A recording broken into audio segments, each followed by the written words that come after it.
ರೂಮಲ್ಲಿ ಯಾರೂ ಇಲ್ಲ. ಆಯಿಂಟ್ಮೆಂಟ್ ಇದೆಯಾ ನೋಡ್ತೀನಿ.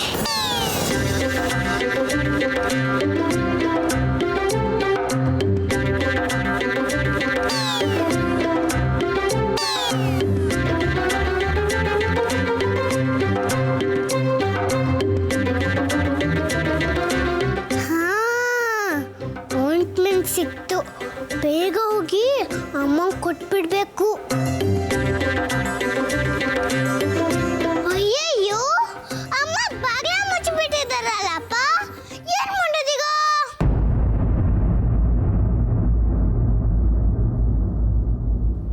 ಹಾ, ಐಡಿಯಾ. ನಂಗೆ ಬಾಗಿಲ ಒಳಗೆ ಹೋಗೋ ಮ್ಯಾಜಿಕ್ ಬರುತ್ತಲ್ಲ.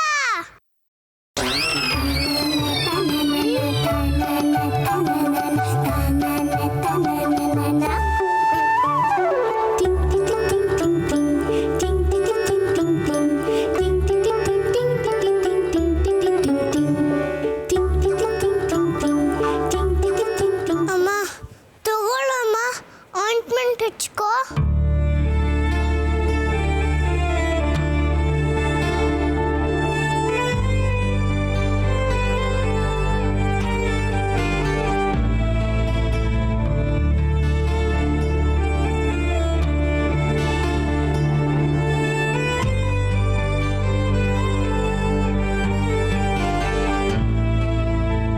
ಅಯ್ಯೋ, ನಿನ್ ಕಾಲ್ ನೋವು.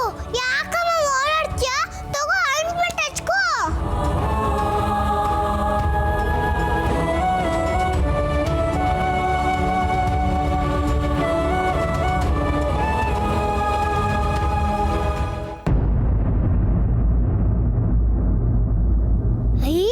ಡಾಲು ಸೂಪರ್ ಆಗಿದೆ.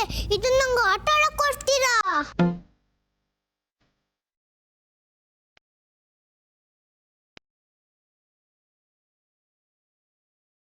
ಯಾಕಂದ ನನ್ನ ಬಿಟ್ಟು ಹೋದೆ?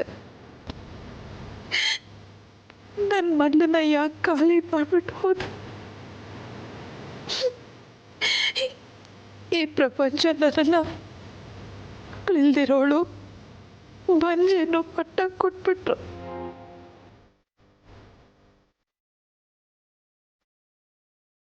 ನಿನ್ನನ್ನು ಮಡಲಲ್ಲಿ ಮಲಗಿಸ್ಕೊಂಡು ಜೋಗುಳ ಹಾಡಬೇಕು, ನಿನ್ನ ಕೈ ಹಿಡಿದು ನಡೆಸ್ಬೇಕು ಅಂತ ಏನೇನೋ ಕನಸುಗಳನ್ನ ಕಟ್ಕೊಟ್ಟಿತ್ತು. ಆದರೆ ನನ್ನ ಕನಸುಗಳೆಲ್ಲ ನುಚ್ಚು ನೂರಾಗೋಯ್ತು. ನಿನ್ನನ್ನು ಮುದ್ದಾಡೋ ಅದೃಷ್ಟನೇ ಇಲ್ಲ ಈ ಪಾಪಿ ಅಮ್ಮಂಗೆ. ಅದೃಷ್ಟನೇ ಇಲ್ಲ.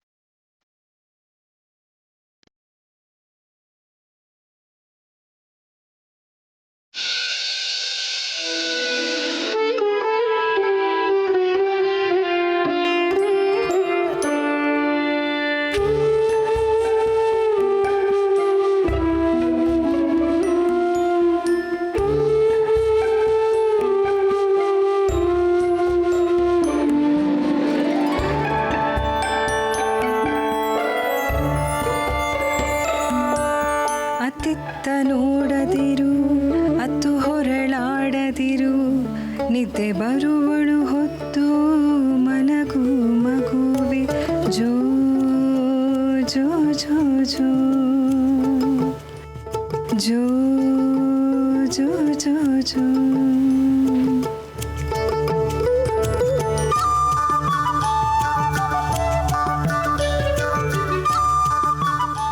ಅಂಜಲಿ, ಅಪ್ಪ ಸ್ವೀಟ್ ತಂದಿದ್ದಾರೆ ಕಣೆ. ಕಳ್ಳಿ, ಸ್ವೀಟ್ ಅಂದ ತಕ್ಷಣ ನಿದ್ದೆಲ್ಲ ಹೊರಟೋಗ್ಬಿಡ್ತಲ್ಲ ನಿನಗೆ. ನಾಟಕ ಮಾಡ್ತೀಯ ನೀನು ನಿದ್ದೆ ಬಂದವ್ರ ಥರ. ಅಮ್ಮನಿಗೆ ಸ್ವೀಟ್ ಹೇಳ್ತೀಯಾ? ಕಳ್ಳಿ, ಮೋಸ ಮಾಡ್ತೀಯ ನನಗೆ. ನೋಡು, ನೀನೇನೇ ನಾಟಕ ಮಾಡಿದ್ರು ಈ ಅಮ್ಮನಿಗೆ ಗೊತ್ತಾಗುತ್ತೆ. ನೀ ನಾಟಕ ಮಾಡ್ದೀಗ ನಿಜವಾಗ್ಲೂ ಮಲಗಬೇಕು, ಸರಿನಾ? ಅಮ್ಮ, ನಾನು ಮಲ್ಲಿಗೆ ತಕ್ಷಣ ನೀನು ಎದ್ದೋಟೋಗ್ತೀಯ. ಅಮ್ಮ, ನನ್ನ ಬಿಟ್ಟು ಎಲ್ಲೂ ಹೋಗ್ಬೇಡ ಅಮ್ಮ.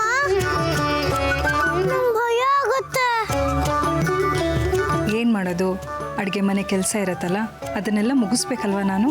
ಅದಕ್ಕೆ ಇವತ್ತೆಲ್ಲೋ ಹೋಗ್ಬೇಡ ಅಮ್ಮ, ಪ್ಲೀಸ್. ನಾನು ಎಲ್ಲೋ ಬಿಟ್ಟು ಹೋಗ್ಬೇಡ.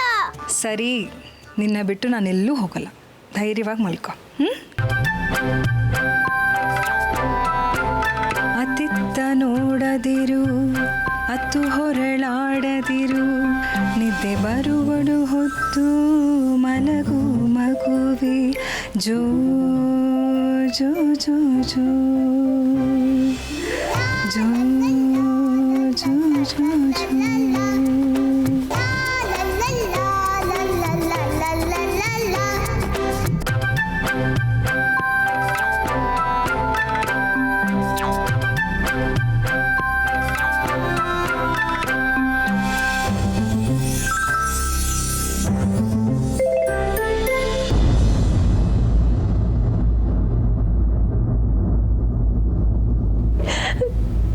ನೀನು ನನ್ನ ಬಿಟ್ಟು ಹೊಟ್ಟೋದೆ.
ಯಶೋದ, ನೀನು ಈ ಮನೆ ಭಾಗ್ಯಲಕ್ಷ್ಮಿ ಕಣಮ್ಮ.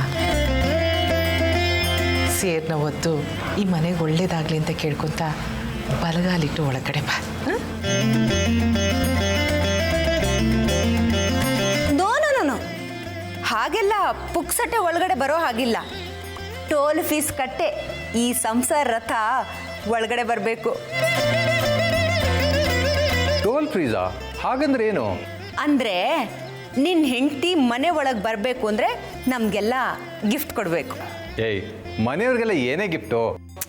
ಅಣ್ಣ, ಗಿಫ್ಟ್ ಏನು ಅಂತ ಕೇಳೋಕ್ಕಾಗತ್ತಾ? ಸರಿಯಾಗಿ ಹೇಳ್ದೆ ಅಕ್ಕ. ಮಿನಿಮಮ್ 5,000 ಕೊಡಲೇಬೇಕು. 5,000ನಾ? ಅದೆಲ್ಲ ಆಗಲ್ಲ. ಏಯ್, ನೀನು ಗಂಡು ಹುಡುಗ, ನೀನ್ಯಾಕೋ ಇದ್ರಲ್ಲಿ ತಲೆ ಹಾಕ್ತೀಯಾ? ಇದು ಹೆಣ್ಮಕ್ಳ ಶಾಸ್ತ್ರ. ನೀನು ಹೇಳೋದೇನೋ ನಾನು ಸೀರೆ ಉಟ್ಕೊಂಡ್ಬರ್ಬೇಕು ಅಂತನಾ? ಹಾಗಾದರೆ 1 to double 10,000 ರೂಪಾಯಿ ಕೊಡಬೇಕಾಗುತ್ತೆ. ಅಣ್ಣ, ಇವತ್ತು ಶಶಾಂಕ್ ಕೂಡ ನಮ್ಮ ಕಡೆನೆ. ನೀನು ಅವನ ಹತ್ರ ಏನೂ ಕೇಳೋ ಹಾಗಿಲ್ಲ. ಈಗ ಹೇಳು, ದುಡ್ಡು ಕೊಡ್ತೀಯಾ ಇಲ್ಲ ನಿನ್ನ ಹೆಂಡ್ತಿನ ಬಾಗ್ಲಲ್ಲೇ ನಿಲ್ಲಿಸ್ಕೊಂಡಿರ್ತೀಯಾ? ಅಷ್ಟೊಂದು ದುಡ್ಡಂತೂ ಇಲ್ಲ, ಇಲ್ಲೇ ನಿಲ್ತೀವಿ ಬಿಡಿ. ಏ ರಾಗಿಣಿ, ಏನೇ ನಿಂದು ಹುಡುಗಾಟ? ಪಾಪ ಮದುಮಕ್ಕಳು ಎಷ್ಟು ಹೊತ್ತು ಅಂತ ಬಾಗ್ಲಲ್ಲಿ ನಿಂತ್ಕೊಂತಾರೆ. ಹಾಗಂತ ಶಾಸ್ತ್ರ ಮಾಡದೆ ಒಳಗಡೆ ಕರಿಯಕ್ಕಾಗತ್ತಾ? ನೋಡಮ್ಮ, ಮುದ್ದಾದ ಹೆಂಡತಿ ಸಿಕ್ಕರು ಅಣ್ಣ 5,000 ಕೊಡೋದಕ್ಕೆ ಹಿಂದೆ ಮುಂದೆ ನೋಡ್ತಿದ್ದಾನೆ. ಮದುವೆ ಮುಗ್ದೋಯ್ತಲ್ಲ, ಈಗ ಅಣ್ಣ ಅಮ್ಮನವ್ರ ಗಂಡ, ಅದಕ್ಕೆ ಪರ್ಮಿಷನ್ ಕೊಡಬೇಕು ಅಂತ ಕಾಣುತ್ತೆ. ಓ, ಹಾಗ ಸಮಾಚಾರ. ಸರಿ, ಅತ್ಗೆ ನೀವೇ ಹೇಳಿ, ಅಣ್ಣ ನಮಗೆ ಎಷ್ಟು ದುಡ್ಡು ಕೊಡಬೇಕು ಅಂತ. ನನ್ನ ನಾದ್ನಿ ಮೈದಾ ಎಷ್ಟು ಕೇಳ್ತಾರೋ ಅಷ್ಟು ಕೊಡಬೇಕು. ಅಲ್ಲಿ ತನಕ ನಾನು ಹೊಸಲು ದಾಟಿ ಬರೋದಿಲ್ಲ. ವಾವ್, ಅತ್ಗೆನು ನಮ್ಮ ಕಡೆ ಬಂದ್ಬಿಟ್ರು. ಶಶಾಂಕ್, ಕೊಡೋ ಕೈನ.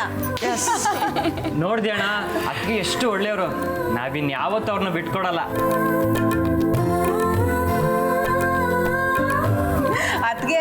ಇನ್ಮೇಲೆ ನಾವೆಲ್ಲ ನಿಮ್ಮ ಪಾರ್ಟಿನೇ. ಎಲ್ಲ ಸೇರಿ ಕೆಡ್ಡ ತೋಡಿ ನನ್ನ ಕೆಡು ಬಿಟ್ರಲ್ಲ, ನಂದೇನಿದೆ. ಅಮ್ಮನವ್ರು ಆರ್ಡ್ರ್ ಆಯ್ತಲ್ಲ, ನಿಮ್ಮ ಶಾಸ್ತ್ರ ಏನಿದೆ ಮುಂದುವರಿಸಿ. ಹಾಗೆ ಬಾ ದಾರಿಗೆ. ಶಶಿ ಆಂಟಿ ತಗೊಂಬನ್ನಿ.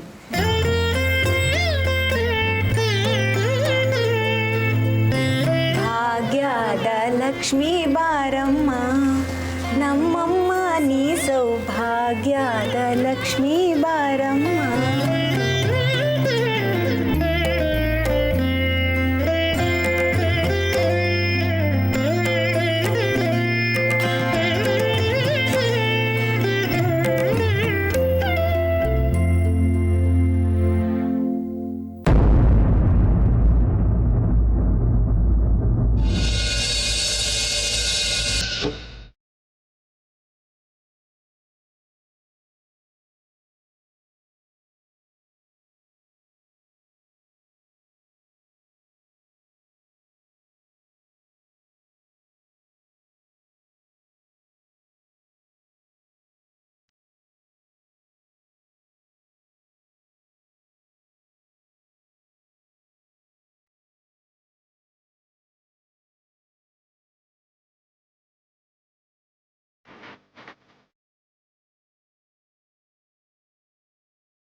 ಅಮ್ಮ ನೀನ್ ನಗ್ತಾ ಇಲ್ಲ. ನಾನು ಇದೇ ಮೊದಲನೇ ಸರಿ ನಿನ್ ನಗ್ತಾರೆ ನೋಡಿದ್ದು. ಅಮ್ಮ ನಿಂಗೆ ಕಾಲ್ ನೋಡ್ತಿಲ್ಲ, ಆದ್ರೆ ಹೇಗ್ ನಗ್ತಿದ್ಯಾ? ಅಮ್ಮ ನೀನು ನಗ್ನಗ್ತಾ ಇದೆ, ಎಷ್ಟು ಚೆನ್ನಾಗಿ ಕಾಣ್ತೀಯ. ನಮ್ಮ ಅಮ್ಮನ ತರನೇ ಕಾಣ್ತೀಯ. ಅಮ್ಮ ನೀವು ದಿನ ಹೀಗೆ ನಗ್ನಗ್ತಾನೆ ಇರ್ಬೇಕು. ಆ ದಿನ ನನಗೆ ಇನ್ನೂ ನೆನಪಿದೆ. ಡಾಕ್ಟರ್ ನನ್ನ ಪರೀಕ್ಷೆ ಮಾಡಿ ನಾನು ತಾಯಿ ಆಗ್ತೀನಿ ಅಂತ ಹೇಳಿದ್ರು.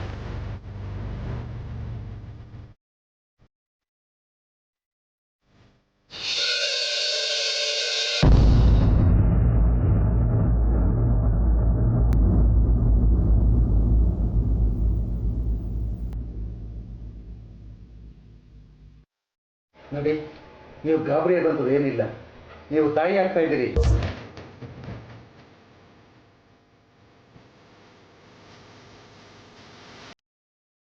ಡಾಕ್ಟ್ರೇ, ನೀವು ಹೇಳ್ತಿರೋದು ನಿಜನಾ? ನನ್ನ ಸೊಸೆ ತಾಯಿ ಆಗ್ತಿದ್ದಾಳ? ಹೌದಮ್ಮ, ಇದ್ರಲ್ಲಿ ಅನುಮಾನನೇ ಇಲ್ಲ. ಡಾಕ್ಟ್ರೇ, ಎಂಥ ಸಿಹಿ ಸುದ್ದಿ ಹೇಳಿದ್ರಿ. ನಾನು ಅಜ್ಜಿ ಆಗ್ತಿದ್ದೀನಿ ಅನ್ನೋ ವಿಷಯ ಕೇಳಿ ತುಂಬ ಖುಷಿ ಆಗ್ತಿದೆ. ನೋಡಿ, ಇದ್ರಲ್ಲಿ ಕೆಲವು ಮಾತ್ರೆ ಟಾನಿಕ್ಗಳು ಬರ್ತಿದ್ದೀನಿ, ರೆಗ್ಯುಲರಾಗಿ ಕೊಡಿ. ತಿಂಗಳಿಗೊಮ್ಮೆ ಚೆಕಪ್ಗೆ ಕರ್ಕೊಂಬರೋದು ಮರಿಬೇಡಿ. Okay doctor. ನಾನೇ ಬರ್ತೀನಿ. ಸರಿ ಡಾಕ್ಟರ್.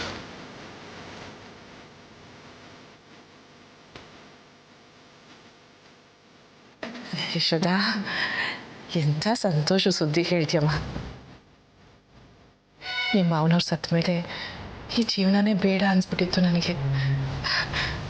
ರಾಜೀವನ್ ಮದುವೆ ವಿಷಯ ಬಿಟ್ಟರೆ ಈಗ ನೀನು ಹೇಳ್ತಿರೋದೆ ನನಗೆ ಸಂತೋಷ ಸುದ್ದಿ. ನಿನ್ನ ಹೊಟ್ಟೆನಲ್ಲಿ ನಿಮ್ಮ ಮಾವನವರೇ ಹುಟ್ಟು ಬರ್ತಾರೆ. ಹೌದು ಅತ್ತಿಗೆ, ಅಪ್ಪನೇ ಹುಟ್ಟೋದು. ನನ್ನ ಅಣ್ಣನ ಮದುವೆ ನೋಡಬೇಕು ಅಂತ ಅಪ್ಪನಿಗೆ ತುಂಬಾ ಆಸೆ ಇತ್ತು. ಅದಕ್ಕೆ ತುಂಬ ಥ್ಯಾಂಕ್ಸ್. ನಮ್ಮಪ್ಪ ನಿಮ್ಮ ಹೊಟ್ಟೆಯಲ್ಲಿ ಮತ್ತೆ ಹುಟ್ಟು ಬರ್ತಾರೆ ಅಂತ ಕೇಳಿದ್ರೇ ಒಂಥರ ರೋಮಾಂಚನ ಆಗುತ್ತೆ. ಯಶೋದ, ಇವತ್ತಿಂದ ಈ ಮನೆಯಲ್ಲಿ ನೀನು ಯಾವ ಕೆಲಸನೂ ಮಾಡಬಾರ್ದು. ರಾಣಿ ಹಾಗೆ ಕೂತ್ಕೊಂಡು ಆರಾಮಾಗಿರಬೇಕು. ನೀನು ಏನಾದರೂ ಕುಡಿಬೇಕು ತಿನ್ನಬೇಕು ಅಂದರೆ ನಾನು ಕೇಳೋ, ಸಂಕೋಚ ಪಟ್ಕೋಬೇಡ. ನಾನು ಮಾಡಿಕೊಡ್ತೀನಿ. ನಿನ್ನ ಆರೋಗ್ಯ ನೋಡ್ಕೊಮ್ಮ.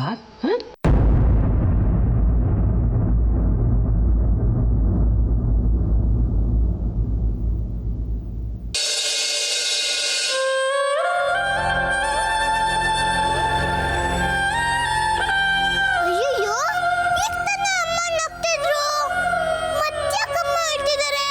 ಅಮ್ಮ ಯಾಕಮ್ಮ ಅಳ್ತಿದ್ಯಾ?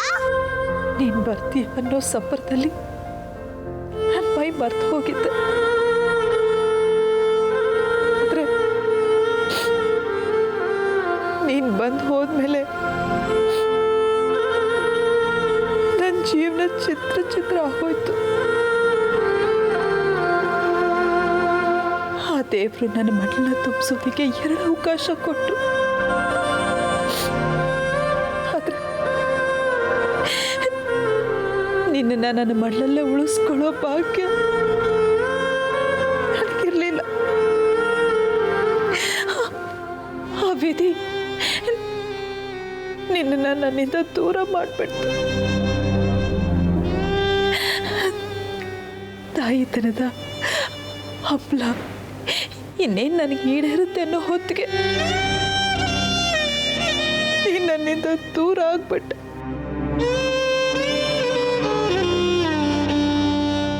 ಯಾಕೆ ಹೀಗೆ ಮಾಡಿದೆ? ಯಾಕೆ ನಾನು ನಿನಗಿಷ್ಟ ಆಗಲಿಲ್ವಾ? ಯಾವ ಜನ್ಮದಲ್ಲಿ ನಾನು ಯಾವ ಮಗುನ ಸಾಯಿಸ್ತೆ ಅಂತ ನನಗಿಂತ ಶಿಕ್ಷೆ ಕೊಟ್ಟೆ ದೇವ್ರೆ, ನನಗಿಂತ ಶಿಕ್ಷೆ ಕೊಟ್ಟೆ.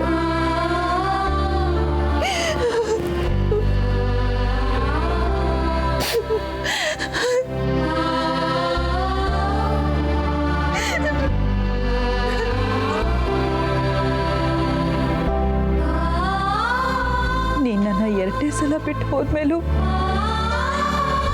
ನೀನು ಮತ್ತೆ ಬಂದೇ ಬರ್ತೀಯ ಅನ್ನೋ ನಂಬಿಕೆ ನನಗಿತ್ತು. ಆದರೆ ಆ ರಾಗಿಣಿ ಆಡಿದ ಮಾತುಗಳು ಕೇಳಿದ್ಮೇಲೆ ನನಗೂ ನಿನ್ನ ಜೊತೆನೇ ಈ ಪ್ರಪಂಚನೇ ಬಿಟ್ಟು ಬಂದ್ಬಿಡ್ಬೇಕು ಅಂತ ಅನ್ನಿಸ್ತು. ಆ ಮಾತುಗಳನ್ನ ನನ್ನ ಜೀವ ಇರೋವರೆಗೂ ಬರೆಯೋದಕ್ಕೆ ಸಾಧ್ಯನೇ ಇಲ್ಲ.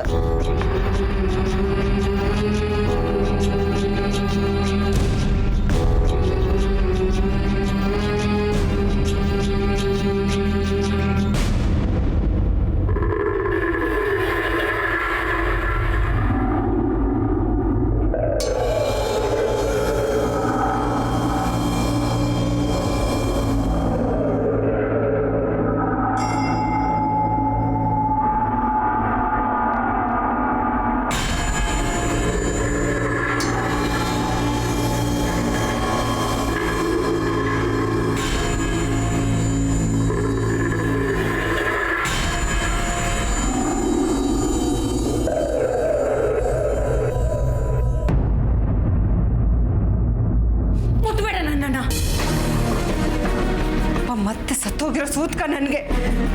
ನಮ್ಮಪ್ಪ ನಿನ್ನ ಹೊಟ್ಟೆಯಲ್ಲಿ ಹುಡ್ತಾರೆ ಅಂತ ನಾನು ಎಷ್ಟೊಂದು ಕನಸು ಕಟ್ಟಿದ್ದೆ. ನಮ್ಮಪ್ಪನೇ ವಾಪಸ್ ಬರಲಿಲ್ಲ ಅಂದಮೇಲೆ ನೀನಿದ್ದು ಏನು ಪ್ರಯೋಜನ? ಆ ಮಗು ಜೊತೆ ನೀನು ಸತ್ತೋಗ್ಬೇಕಾಗಿತ್ತು.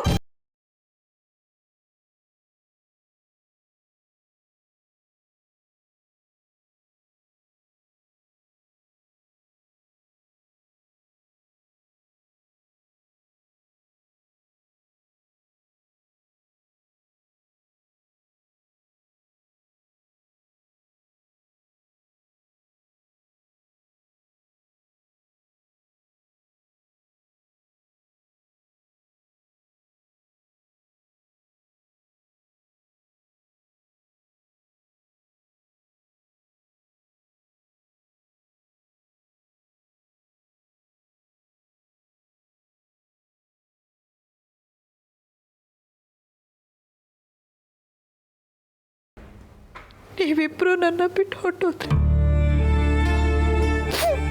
ಬಿಟ್ಟು ಹೊಟ್ಟೋಗ್ಬಿಟ್ಟು.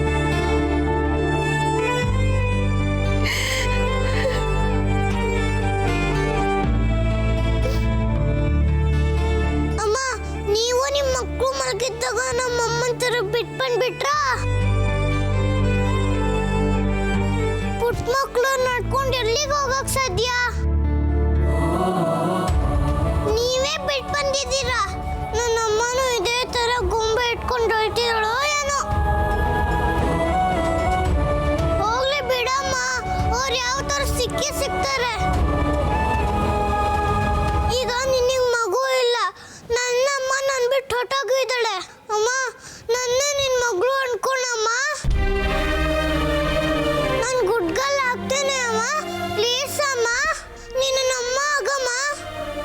ಅಮ್ಮ